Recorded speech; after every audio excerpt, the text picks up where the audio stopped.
Salut la compagnie, c'est Jules Melon, et aujourd'hui dans la Pro Ciné Critique, j'ai décidé de vous parler d'un film sorti en 1991 et réalisé par Terry Gilliam, The Fisher King, le roi pêcheur. Oui, le titre français conserve l'original et en fait une traduction, au moins c'est pédagogique.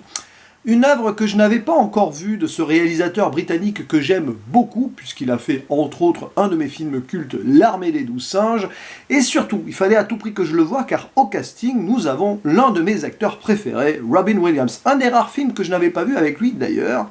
À ses côtés, on retrouve Jeff Bridges, qui n'est pas n'importe qui, notamment le Dude dans le Big Lebowski, et d'autres acteurs secondaires tels que Mercedes Ruehl, que j'avais beaucoup apprécié en tant que mère du jeune héros dans Last Action Hero, et aussi dans le rôle de la mère du jeune Tom Hanks dans Big, voilà, jouer des personnages de mère.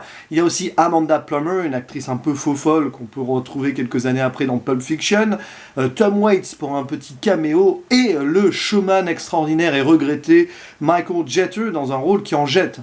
Voilà. Pour un film comique et dramatique à la fois, romantique et onirique aussi, ça mélange pas mal de petits genres, qui raconte l'histoire, au début d'un animateur radio qui s'appelle Jack Lucas, joué par Jeff Bridges, qui est assez cynique et qui maltraite un peu ses auditeurs, il joue sa star, il a son ego, etc. Et un beau soir, l'un d'entre eux est bien affiché à l'antenne, et quelques jours après, celui-ci décide de commettre une tuerie. Quand Jack Lucas l'apprend, il sent une certaine culpabilité. En gros, c'est la fin de sa carrière. Et nous avons une ellipse 3 ans après où on le retrouve travaillant dans un modeste et un petit peu miteux vidéoclub porno en mode dépressif et alcoolique. Voilà, c'est la déchéance d'un homme rongé par la culpabilité. Un beau soir, il va picoler dans la rue et il se fait agresser par des gens, sauvé in extremis de la mort par un clochard nommé Parry, joué par Robin Williams, et donc forcément les deux vont se lier d'amitié. L'animateur radio, enfin l'ancien animateur radio va se rendre compte que ce clochard est lié plus ou moins à lui d'une certaine manière, et du coup il va tout faire pour essayer de l'aider et s'aider lui-même par la même occasion. Donc ce film en fait est une très belle fable. Voilà, avec pas mal d'allégories, de thématiques, c'est pas facile à dire, très intéressantes, et j'ai bien aimé. Je vais pas le mettre parmi mes films préférés de l'histoire, ni même de Terry Gilliam, même si quand même il est pas mal, mais c'est un film qui est assez intéressant à voir, ne serait-ce que pour l'évolution de ses personnages et la rédemption du héros. Donc, scénario finalement bercé de classicisme, quelque part. Comédie romantique aussi qui vient prendre le dessus un moment, puisque le clochard Paris va tomber amoureux d'une fille, Lydia, jouée par Amanda Plummer. Donc ça, par exemple, c'est pas le truc qui m'a le plus passionné dans le film, mais ça fait partie du processus de guérison d'un homme qui est très déprimé et qui est tombé en mode clochard parce qu'il lui est arrivé un drame. Et c'est intéressant de voir donc quelqu'un qui ressent une certaine culpabilité, avoir envie d'aider une autre personne qui est dans un état encore plus moche que lui d'une certaine manière. Donc ça c'est cool, et ce qui est intéressant c'est que c'est du Terry Gilliam en fait, d'une histoire très simple et assez académique téléphonée, il en fait un film onirique et particulier en apposant sa patte, son style, le côté Gilliam avec ses plans débulés et ses références perpétuelles à la folie et à la dégénérescence d'une certaine société quelque part. Cette folie donc qui est montrée par ses plans débulés, tout ça. Et forcément, quand tu regardes ce film et que tu connais un peu la filmographie du monsieur, tu vois des références à lui-même, ou même des références à ce qu'il fera après, forcément. Dès le début du film, je crois au bout de 10 minutes du film, tu as une affiche de Brazil, un de ces films cultes quand même, en mode dystopie, qui apparaît dans le bureau où travaille, donc dans le vidéoclub, l'ancien animateur radio. Et puis après, tu peux t'amuser à voir toutes les thématiques ici et là. Par exemple, dans le film, il est question, allégoriquement ou non, on ne sait pas trop, d'une quête du Graal. Ça rappelle évidemment Monty Python. Je rappelle qu'il s'est fait reconnaître là-dessus en tant que réalisateur et ou scénariste et acteur. Enfin, il a un peu tout fait là-dedans. Et donc il y a ça, et puis même des petits préambules de ce qui sera plus tard l'un de mes films préférés de lui, si ce n'est mon film préféré, un de mes films cultes, L'Armée des 12 singes, avec notamment quelques plans dans un asile psychiatrique qui rappelle clairement ce qui sera l'un des décors de 12 Monkeys quelques années après. Donc oui, on a tout ça, on a même cette quête spirituelle et ce combat contre des moulins, enfin on va dire des illusions, puisqu'il y a une sorte de chevalier rouge dans le film, voilà, qui est en gros...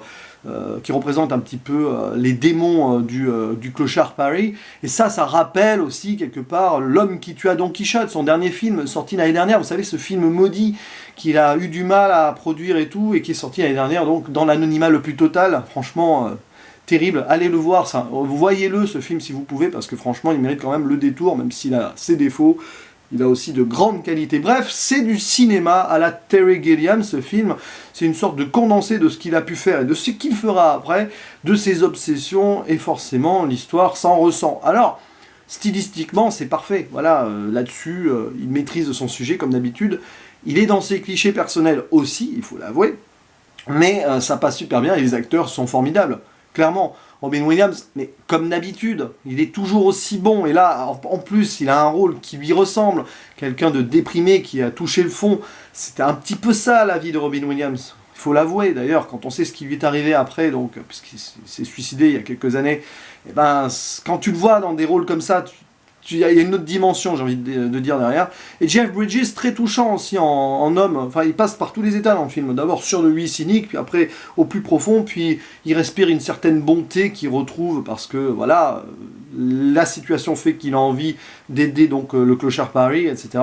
Bref, c'est très échevelé, ça part dans tous les sens, c'est un petit peu compliqué à suivre par moments, mais si on s'attache à certaines allégories et au côté fable de l'ensemble, ben on peut dire que oui, nous avons ici un film fort réussi, clairement.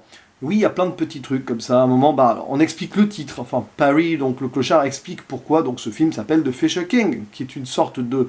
Ouais, c'est autour de cette allégorie de la quête du Graal, cette quête improbable à laquelle on va dédier toute une vie, machin, et on va s'user, on va souffrir à essayer d'obtenir donc ce truc illusoire, alors qu'au final, on se rend compte, peut-être lorsqu'il est trop tard, qu'on avait déjà ça à côté de nous.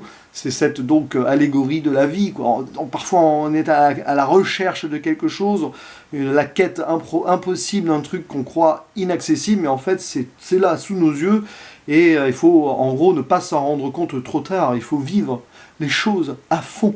Tout simplement, c'est difficile à dire, j'en ai le cœur qui se serre. Non mais voilà, non, sérieusement c'est un bon film.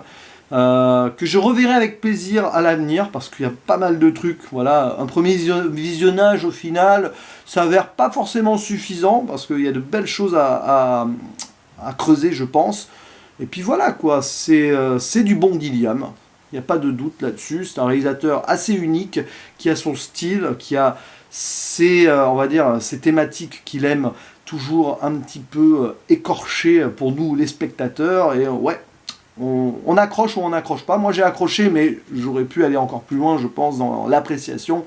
C'est pas bien grave, j'ai quand même mis 7 sur 10 sur Sens Critique, c'est qui est loin d'être mauvais. Bref, voilà, et puis il y a une scène absolument folle, et je finirai là-dessus, donc du regretté Michael Jeter, qui va, en fait, voilà, il se travestit en mode chanteuse de cabaret comédie musicale, et voilà, à un moment, enfin, il fait son show pendant 1 ou 2 minutes, 2-3 minutes, je sais pas, et c'est pas peut-être plus d'ailleurs, et c'est assez jouissif quand même, parce que quel talent cet acteur, lui aussi un écorché vif de la vie. Bref, The Fisher King, le roi pêcheur, si vous avez envie de vous évader tout en restant dans une, on va dire, dans une thématique très terre à terre sur l'être humain et ses démons et sa souffrance, bah jetez-vous dessus, c'est très intéressant comme long métrage. Moi, je vous dis à la prochaine, ciao.